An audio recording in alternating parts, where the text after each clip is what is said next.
This surveillance footage captures Brittanee Drexel, a 17-year-old young woman, as she casually leaves a hotel in Myrtle Beach, South Carolina, where she had gone to spend her spring break with her friends in 2009. But little did anyone know at the time, this would be the last footage ever captured of Brittanee before she mysteriously disappeared.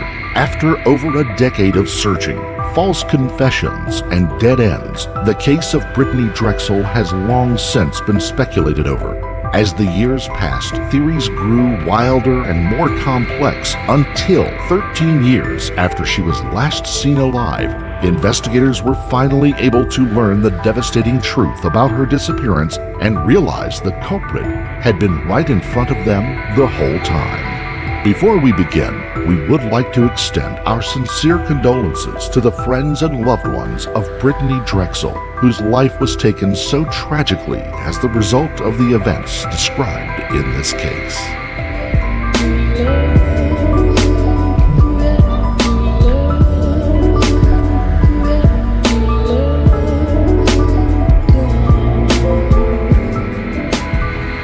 On April 25, 2009, 17-year-old Brittanee Drexel traveled over 800 miles away from her home in Rochester, New York, to the popular South Carolina beach resort of Myrtle Beach. Having lied to her parents about where she was going and who she was going with, when Brittanee failed to respond to her boyfriend, John Greco, the alarm was raised.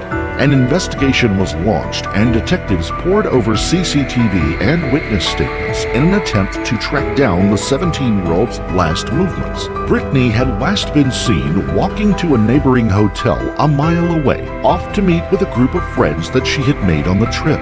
Once at the hotel, Brittanee stayed for a few minutes until she got into an argument with one of the girls she had traveled with over a pair of shorts that she had borrowed. The 17-year-old was captured on CCTV exiting her friend's hotel and walking back to the Bar Harbor Hotel at 1010 North Ocean Boulevard.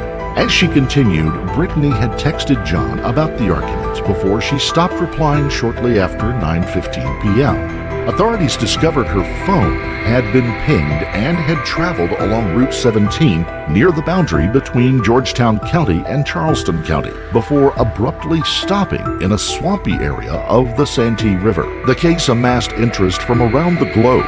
Brittanee's mother, Dawn Drexel, traveled to the area and spent days putting up posters where her daughter had last been seen and asking strangers on the street if they had any information about the 17-year-old. It's been horrible because I don't know where she is. I don't know if she's alive. She left all her clothing, her hair stuff, everything. It's just not like Brittanee. Something's wrong. However, with leads quickly drying up, the friends that she had traveled with faced the brunt of baseless accusations, and Brittanee's own mental state was called into question after her adopted father revealed that she had a history of depression. Is there a possibility here that she just ran away? No, I don't believe she just ran away. And she was going through a lot because my soon-to-be ex-husband, we were going through a divorce. So this has been very hard on her. Unable to obtain evidence about where Brittanee could have disappeared, the case eventually went cold. But investigators continued to keep their eyes open for clues about what may have happened in this case. And 6 years after Brittanee disappeared on June 8, 2016, an informant who is currently serving a 25-year sentence for manslaughter approached the FBI with information that he said would help with the Brittanee Drexel case. Horrifying new details about a New York teenager who disappeared from Myrtle Beach in 2009. Federal officials now say an inmate told them he witnessed Brittanee Drexel's sexual abuse inside a gang stash house. The inmate said the 17-year-old was then shot and killed. Her body then fed to alligators. Inmate turned informant Taquan Brown claimed to have witnessed the murder of Brittanee Drexel. 2 days after Brittanee went missing, on April the 27th, 2009, Taquan informed the FBI that he had gone to McClellansville, South Carolina. at a stash house about 60 miles south of Myrtle Beach to pay a local heroin dealer named Sean Taylor. Timothy DeShawn Taylor, the drug dealer's 16-year-old son, was one of the men who Taquan allegedly saw sexually assaulting a woman in the house who matched Brittanee Drexel's description. Taquan said that when Brittanee attempted to escape a few days later, the men shot and killed her, wrapping her body up and dumping it into an alligator-infested marsh not far from McClellanville, and also not far from where her phone was turned off. Although the area's alligator ponds were thoroughly inspected, authorities thought Taquan's account was too thorough to be disregarded. Police and the FBI turned their attention to Timothy DeShawn Taylor when the missing persons case was reframed as a murder probe. Timothy had committed an armed robbery at McDonald's in 2011 and had successfully completed an 18-month probationary term. Despite this, federal agents ultimately charged him with the same armed robbery to put him behind bars and to give them a chance to look into his relationship with Brittanee. Timothy told the police that he had never even met Taquan before and vehemently denied any involvement in the crime. I may as well start with the obvious question. Did you kill Brittanee Drexel? No, sir. I did not kill Brittanee Drexel. Were you involved in the kidnapping of Brittanee Drexel? No, sir, I was not. Were you with Brittanee Drexel the night she disappeared in April of 2009? No, sir. I'm not sure who the administrator is who posts the comments, but the person who apparently has information, they say they have information, says there are witnesses who are not in jail, other than, I assume, this Taquan Brown, who have told them that they saw you with Brittanee. What do you think of that?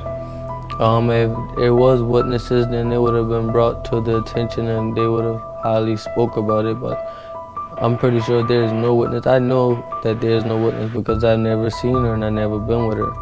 In March of 2018, Timothy consented to take a lie detector test to demonstrate this, but he failed. Months later, detectives concluded that Taquan's account had been nothing more than a false confession and dropped that line of inquiry. Instead, they focused on a suspect who they had not yet been able to rule out, Raymond Moody, a convicted child sex offender who had been released from prison in 2004 after serving a 21-year sentence. Since then, he had been suspected in a string of offenses after moving to Georgetown, including the 2005 disappearance of a 28-year-old mother, Crystal Souls, but he had never been formally charged. Detectives discovered that in April of 2009, Moody had been in the Myrtle Beach area with his girlfriend, Angel Vouse. What's more, this wasn't the first time that police had heard his name in connection with this case. In 2011, Angel sat down with investigators and revealed that she was suspicious of her boyfriend having been involved with Brittanee's disappearance. Angel explained to investigators how she believed her boyfriend, Raymond Moody, could be a threat based on his previous convictions as a child sex offender. I don't know, like I said, years have gone by, things. People, I know, people like that don't always change, I know that. And I know there's always that tendency that they can do it again, I know that. But in spite of his previous offenses, Angel stayed with Moody as his girlfriend, and investigators spent the following years chasing down new leads and building a case against Raymond Moody, who was now a 76-year-old man. In 2021, an FBI task force was put together to investigate the case. Angel, now a nurse at the MUSC Medical Center, agreed to meet with the senior investigator, Hank Carrison, at the Georgetown County Sheriff's Office with two other FBI special agents and an intelligence analyst. During the interview, Angel is asked about the events of April 25, 2009, with investigators pushing her to reveal where she and Raymond had been that night. During the hours-long interview, Angel becomes distressed and walks out, upset at the accusations being thrown around. After being talked down by Carrison outside of the sheriff's office, Angel returns and begins to show her hand.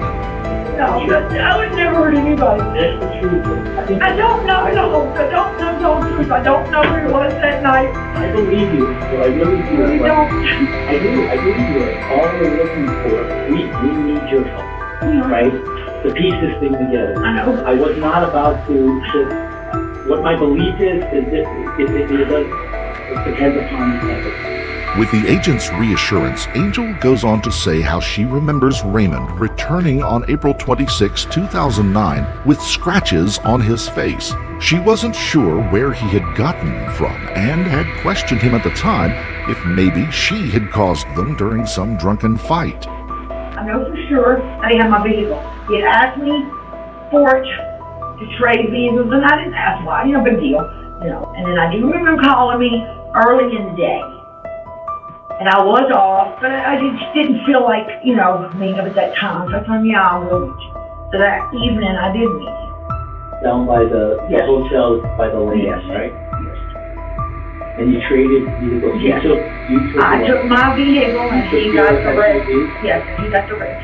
Angel told the investigators about how on April the 25th, she had gotten off work early and met up with Moody to swap cars before going their separate ways. Detectives revealed that they had evidence to suggest that Angel's phone and credit card were placed at the Ocean Boulevard, North Myrtle Beach area around the time that Brittanee disappeared. Angel continued to deny being with Moody, but suggested that it was possible that her phone and card could have been in her truck, which Moody was driving. Angel also told investigators how, around 1 a.m., Raymond had left their home before returning about a half an hour later.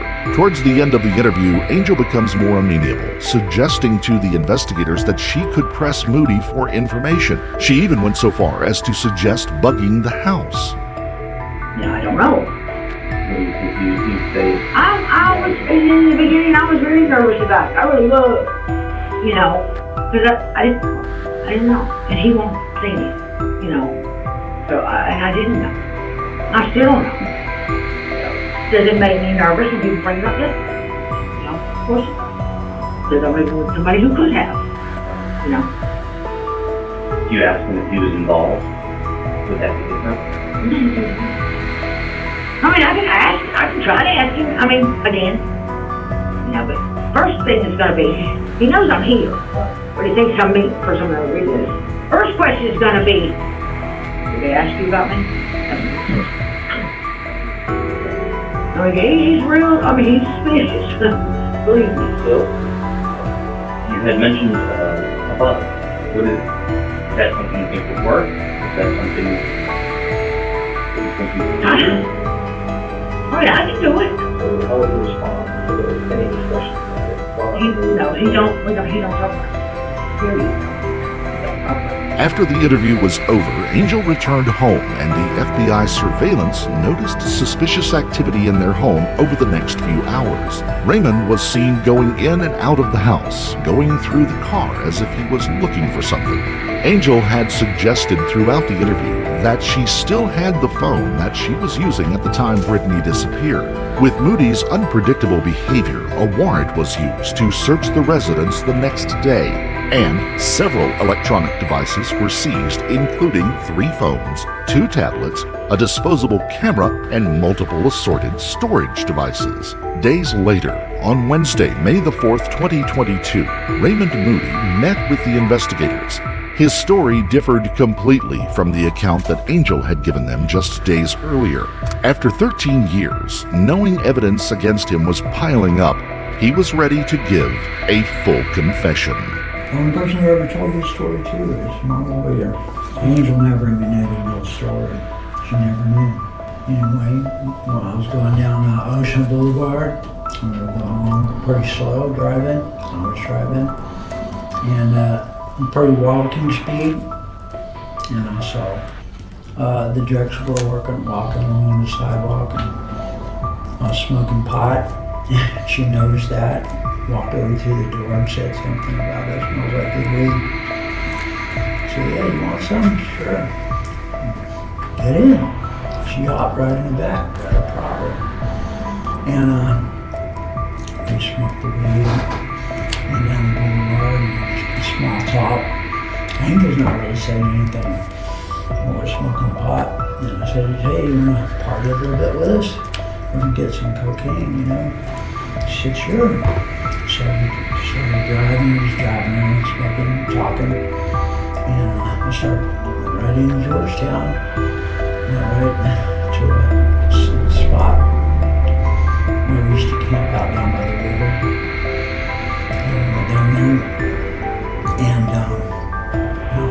myself with her because Angel left for a while to go see her son. As things got out of hand, and he panicked and she panicked, and I strangled her.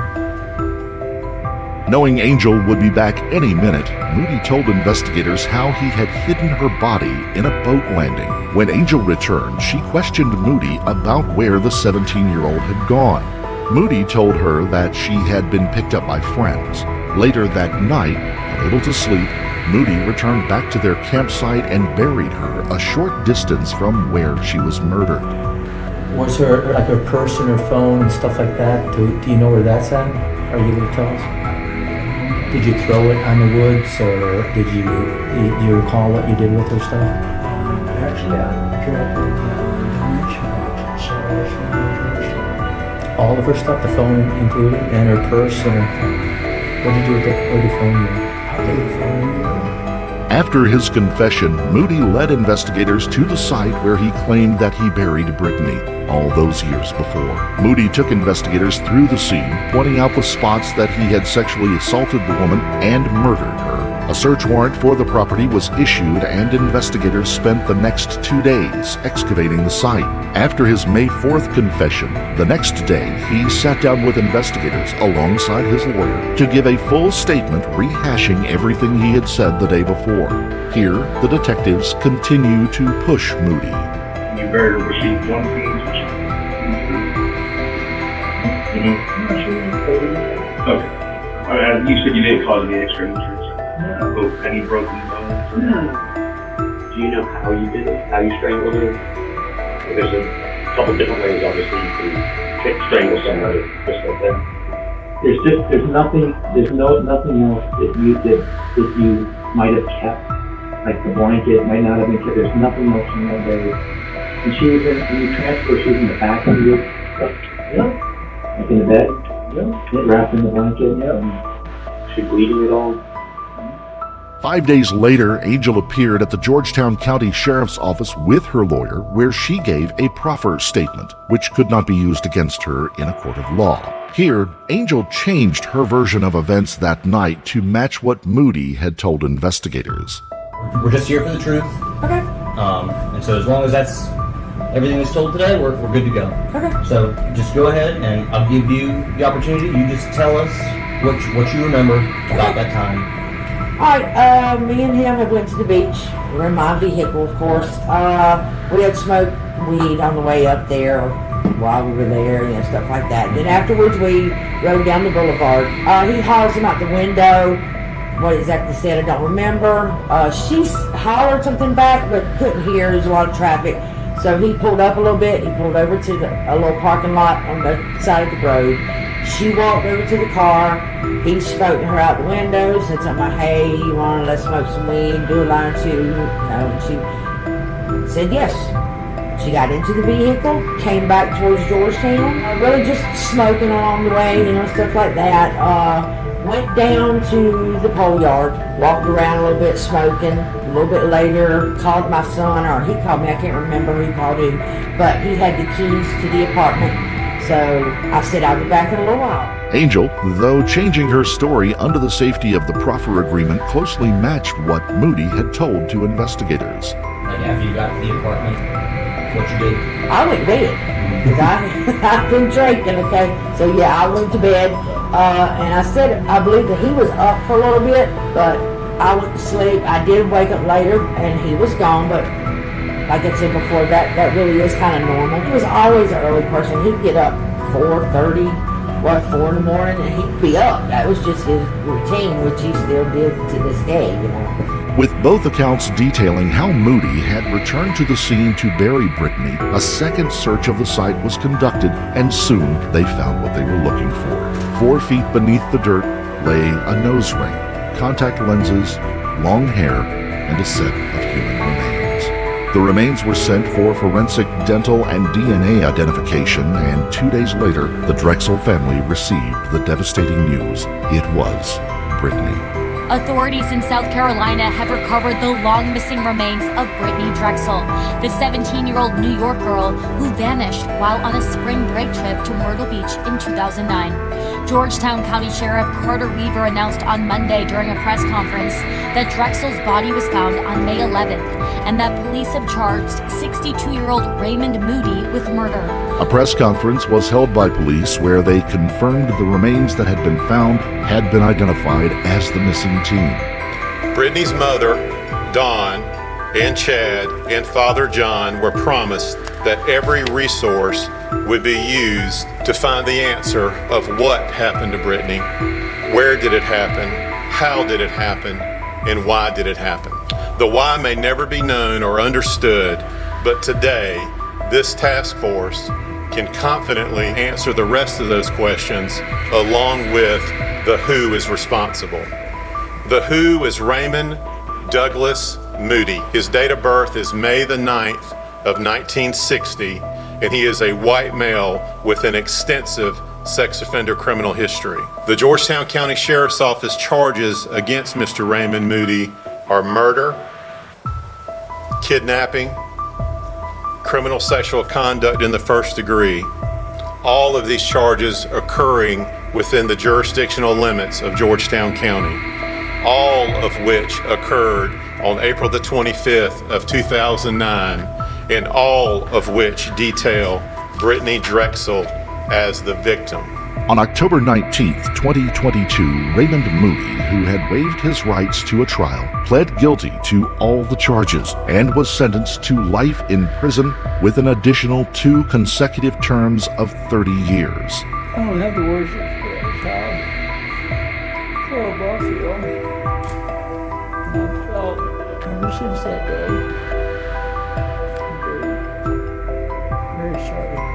Before reading Moody's sentence, Judge Farrell Cothran Jr. said, "We're all products of the decisions we make in life. I can't tell you how many times I've seen people give up their long-term happiness for immediate pleasure. And you gave up a lot of people's long-term happiness for your immediate pleasure." In court, addressing Brittanee's family, Raymond Moody said, "I was a monster." Angel, who stood by Moody during the proceedings, has not yet faced charges of her own and to this day continues to work as a nurse. Today, Raymond Moody is being held in the Kirkland Correctional Institution in Richland County, South Carolina. He will never be released. If you found this story compelling, don't forget to like the video, comment down below with your take on it, and please subscribe to the channel. On your way out, don't forget to hit the notification bell in order to stay up to date each time we reveal a new shocking case. Until next time, stay safe and keep your eyes peeled. You never know what's lurking in the shadows.